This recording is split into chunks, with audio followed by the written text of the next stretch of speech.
Clip number 1445۔ اس clip میں آپ قرآن پاک کی سورہ جاسیہ کی آیت نمبر 15 سے 17 تک کی تلاوت، ترجمہ اور تفسیر قرآن صراط الجنان سماعت فرمائیں گے۔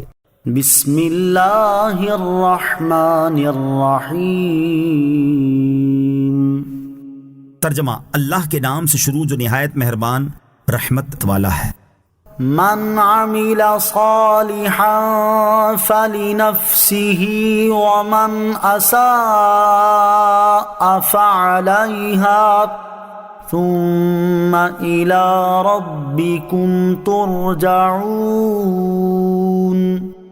ترجمہ، جو نیک کام کرے تو اپنی ذات کے لیے ہی کرتا ہے، اور جو برائی کرے تو وہ اسی پر ہے، پھر تم اپنے رب کی طرف ہی لوٹائے جاؤ گے۔ من عمل صالحا فلنفسه، جو نیک کام کرے تو اپنی ذات کے لیے، یعنی جو شخص ایسے نیک کام کرے جن سے اللہ تعالیٰ کی رضا حاصل کرنا مقصود ہو تو وہ اپنی ذات کے لیے ہی کرتا ہے کہ ان نیک اعمال کا فائدہ اور ثواب اسے ہی ملے گا، اور جو برے کام کرے تو اس کا وبال بھی اسی پر ہے کہ وہی اپنے برے کاموں کا نقصان اور عذاب برداشت کرے گا۔ پھر تم مرنے کے بعد اپنے اس رب عز و جل کی طرف ہی لوٹائے جاؤ گے جو تمہارے تمام امور کا مالک ہے۔ وہ نیکوں اور بدوں کو ان کے اعمال کی جزا دے گا، لہٰذا تم اس ملاقات کی تیاری کرو۔ ہر شخص اپنے اعمال اور انجام پر غور کرے۔ اس آیت میں نیک اعمال کرنے کی ترغیب بھی دی گئی ہے اور برے اعمال کرنے سے ڈرایا بھی گیا ہے، لہٰذا ہر ایک کو چاہیے کہ وہ اپنے اعمال اور ان کے انجام پر غور کرے۔ اگر کوئی نفس و شیطان کے بہکاوے میں آ کر برے اعمال میں مصروف ہو تو اسے چاہیے کہ برے اعمال سے سچی توبہ کر کے نیک اعمال شروع کر دے تاکہ ان کی سزا سے بچ سکے، اور جو برے اعمال سے بچتے ہوئے نیک اعمال میں مشغول ہو تو اسے چاہیے کہ مزید نیک اعمال کرے تاکہ آخرت کا توشہ زیادہ سے زیادہ جمع ہو جائے۔ نیکی کا فائدہ اور گناہ کا نقصان نیکی اور گناہ کرنے والے کو ہونے کے بارے میں ایک اور مقام پر اللہ تعالیٰ ارشاد فرماتا ہے، ان احسنتم احسنتم لانفسکم وان اسأتم فلها۔ ترجمہ، اگر تم بھلائی کرو گے تو تم اپنے لیے ہی بہتر کرو گے، اور اگر تم برا کرو گے تو تمہاری جانوں کے لیے ہی ہوگا۔ اور ارشاد فرمایا، من کفر فعلیہ کفرہ ومن عمل صالحا فلانفسہم یمہدون۔ ترجمہ، اس نے کفر کیا تو اس کے کفر کا وبال اسی پر ہے، اور جو اچھا کام کرے وہ اپنے ہی کے لیے تیاری کر رہے ہیں۔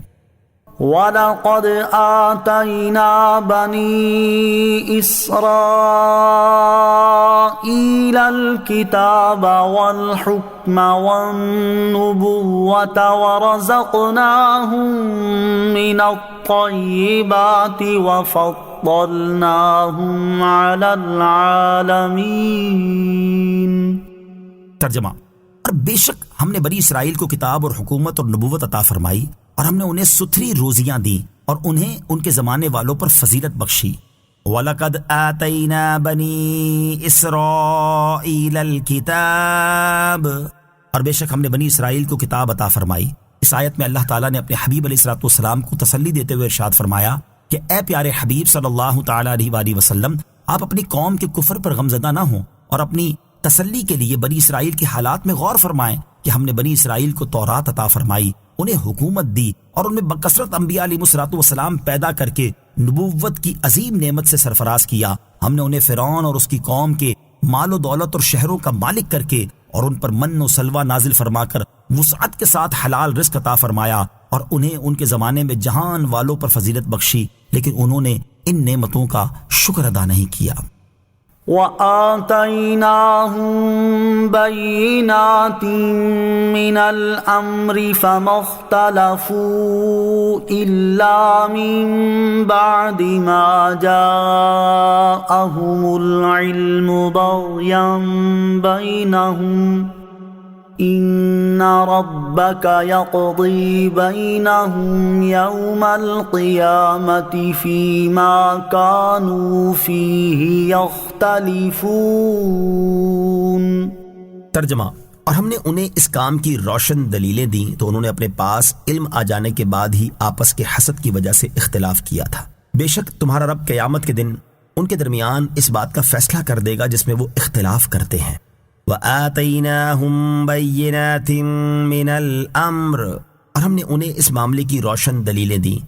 اس آیت کا خلاصہ یہ کہ اللہ تعالیٰ نے بنی اسرائیل کو تورات میں دین اور حلال و حرام کے بیان، نیز تاجدار رسالت صلی اللہ تعالیٰ علیہ وسلم کی تشریف آوری کے معاملے کی روشن دلیلیں دیں، لیکن انہوں نے سید المرسلین صلی اللہ تعالیٰ علیہ وسلم کی جلوہ افروزی کے بعد اپنے منصب اور ریاست ختم ہو جانے کے اندیشے کی وجہ سے آپ کے ساتھ حسد کیا اور دشمنی مول لی، اور اپنے پاس علم آ جانے کے بعد رسول اکرم صلی اللہ تعالی علیہ وسلم کی رسالت پر پہلے سے متفق ہونے کے باوجود آپ کی بعثت کے بارے میں اختلاف کیا، حالانکہ علم اختلاف زائل کرنے کا سبب ہوتا ہے، اور یہاں ان لوگوں کے لیے اختلاف کا سبب ہوا۔ اس کی وجہ یہ ہے کہ ان کا مقصود علم نہ تھا بلکہ ان کا مقصود منصب و ریاست کی طلب تھی، اس لیے انہوں نے اختلاف کیا۔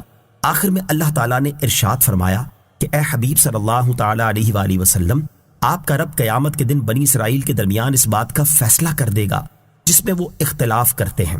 علماء میں حسد پیدا ہونے کا نقصان۔ اس آیت سے معلوم ہوا کہ علم اختلاف کو زائل کرنے والا اور جھگڑے مٹانے والا ہے، لیکن جب عالم میں حسد پیدا ہو جائے تو علم اختلاف کو زائل کرنے اور جھگڑے مٹانے کے بجائے بڑھا دیتا ہے۔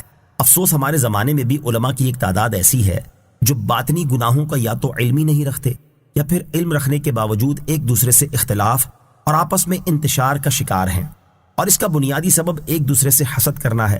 علماء کے باہمی حسد کی وجہ بیان کرتے ہوئے امام محمد غزالی رحمۃ اللہ تعالی علیہ فرماتے ہیں، ایک عالم دوسرے عالم سے تو حسد کرتا ہے لیکن کسی عبادت گزار سے حسد نہیں کرتا، اسی طرح ایک عبادت گزار دوسرے عبادت گزار سے تو حسد کرتا ہے لیکن عالم سے حسد نہیں کرتا۔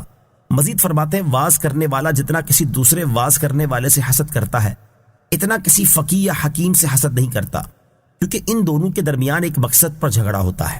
تو ان حسدوں کی اصل وجہ اور دشمنی کی بنیاد کسی ایک غرض پر اکٹھا ہونا ہے، اور ایک غرض پر وہ دو آدمی جمع نہیں ہوتے جو ایک دوسرے سے دور ہوں، بلکہ ان کے درمیان کسی قسم کی مناسبت ضروری ہے، اس لیے ان دو آدمیوں کے درمیان حسد ہوتا ہے۔ اور حسد کی وجہ سے فی زمانہ علماء کا باہمی حال یہ نظر آتا ہے جس کی نشاندہی اس حدیث پاک میں کی گئی ہے۔ حضرت عبداللہ بن عمر رضی اللہ تعالی عنہما سے روایت ہے، رسول کریم صلی اللہ تعالی علیہ وسلم نے ارشاد فرمایا، میری امت پر ایک زمانہ ایسا آئے گا کہ فقہا ایک دوسرے سے حسد کریں گے اور ایک دوسرے سے اس طرح لڑائی کیا کریں گے جیسے جنگلی بکرے ایک دوسرے سے لڑتے ہیں۔ اللہ تعالیٰ اہل علم حضرات کو اپنا اصلی مقصد سمجھنے کی توفیق عطا فرمائے۔